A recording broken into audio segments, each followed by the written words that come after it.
अस्सलाम वालेकुम। मैं हूं हकीम मोहम्मद साजिद फ़ारूकी।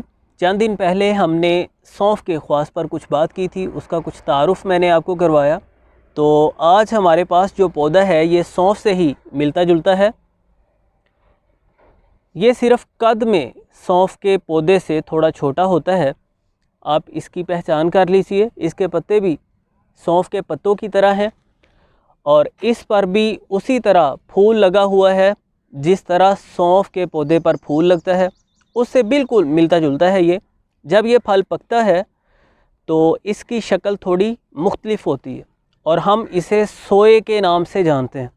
अब मैं आपको ये सूंघा नहीं सकता, अगर कोई ऐसा तरीक़ाकार होता कि आपको ये सूंघाया जा सके तो मैं आपको दिखाता कि इसकी खुशबू में और सौंफ की खुशबू में ज़मीन व आसमान का फ़र्क है। अगर इसके थोड़े से पत्ते हम यूँ तोड़ लेते हैं और उन्हें हाथों पर मसलते हैं और उन्हें सूंघते हैं तो ये ख़ुद ब खुद बताते हैं कि ये सौंफ नहीं है। यानी ये मिलते जुलते ज़रूर हैं सौंफ के साथ, लेकिन ये और चीज़ है और वो और चीज़ है। इसे हम सोए के नाम से जानते हैं। इसका पौधा सौंफ के पौधे से कुछ छोटा रहता है और इसका भी यही मौसम है जो सौंफ का मौसम है, यानी जब गंदम की कटाई का वक्त आता है तब ये बिल्कुल पक कर तैयार हो चुके होते हैं। ये बहुत ही मुफीद चीज़ है और तकरीबन हर हाजिम दवा का ये हिस्सा रहते हैं। इन्हें हाजिम अदविया में बकसरत इस्तेमाल किया जाता है। और सोए के जो पत्ते भी हैं ये भी धनिया की तरह सालन में डाले जा सकते हैं और बहुत मुफीद है। इसके कुछ ख़वास से मैं आपको आगाह करना चाहूँगा ताकि सही तौर पर आप इससे इस्तेफ़ादा कर सकें। सोए के पत्तों का मिजाज गर्म खुश्क होता है दूसरे दर्जा में, और जो सोए पक कर तैयार होते हैं उनका मिजाज गर्म खुश्क होता है तीसरे दर्जे में। यानी सोए का जो फल है, जो सीड्स हैं, या आप इसे फ्रूट कह लीजिए, ये ज़्यादा तासीर का हामिल है और इसके पत्ते उससे कुछ कम असरात रखते हैं। वैसे ये फल और पत्ते दोनों फ़वाइद में करीब करीब हैं। इसके मुख्तलिफ़ नाम मैं स्क्रीन पर लिख दूँगा, क्योंकि अक्सर लोग, मैं जब 2-3 ज़बानों में नाम बता देता हूँ तो नीचे एतराज़ कर रहे होते हैं, आपने सिंधी में नहीं बताया, आपने पश्तो में नहीं बताया। तो जो कुछ नाम इसके मेरे सामने आए उनसे मैं आपको आगाह कर रहा हूँ। आप स्क्रीन पर ये नाम देख सकते हैं। ये बहुत ही आला किस्म के कासिर रिया हैं, ब्लोटिंग को ख़त्म करते हैं, गैस तबख़ीर के मसले को ख़त्म कर देते हैं।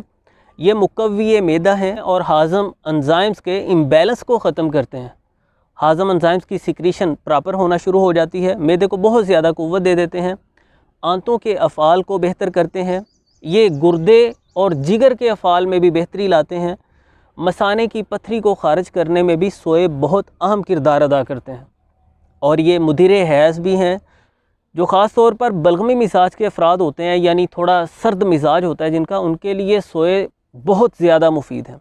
ये जोड़ों के दर्दों की सूरत में, बलगमी बुखारों की सूरत में बहुत मुफीद रहते हैं। और आप इन्हें रोगने ज़ैतून में या रोगने कुंजद में डालकर थोड़ा सा गर्म करके मालिश भी बना सकते हैं, जो मुतासिरा मुकाम पर की जा सकती है। यानी जिस्म के जिस भी मुकाम पर दर्द है, जोड़ वगैरह दर्द करते हैं, इस ऑयल की मालिश की जा सकती है और इससे इंशाल्लाह जोड़ों के दर्दों से भी निजात मिलेगी। मिसाल के तौर पर आपके पास 1 पाव रोगने ज़ैतून है या रोगने कुंजद है, तिलों का तेल है, उसमें आप 50 ग्राम सोए पीस कर डालिए, बारीक करके डालिए और उसे धीमी आंच पर 10-15 मिनट पका लीजिए। अब आपको ये तेल नथार लेना है, मतलब सोए वेस्ट कर देने हैं क्योंकि उनके असरात तेल में आ चुके हैं। तेल नथार लेना है, इसे महफूज कर लेना है। ये आपके पास बहुत अच्छी मालिश है जोड़ों के दर्दों से निजात के लिए, इंशाल्लाह उसमें बहुत मुफीद साबित होंगे। और इसके अलावा सोए के जो सीड्स हैं उन्हें पीस कर बदहज़मी की सूरत में सुबह शाम 2 ग्राम खाया जा सकता है, या वो सीड्स फांके जा सकते हैं पानी के साथ खाने वगैरह के बाद, और ये मज़कूरा फ़वाइद हासिल किए जा सकते हैं।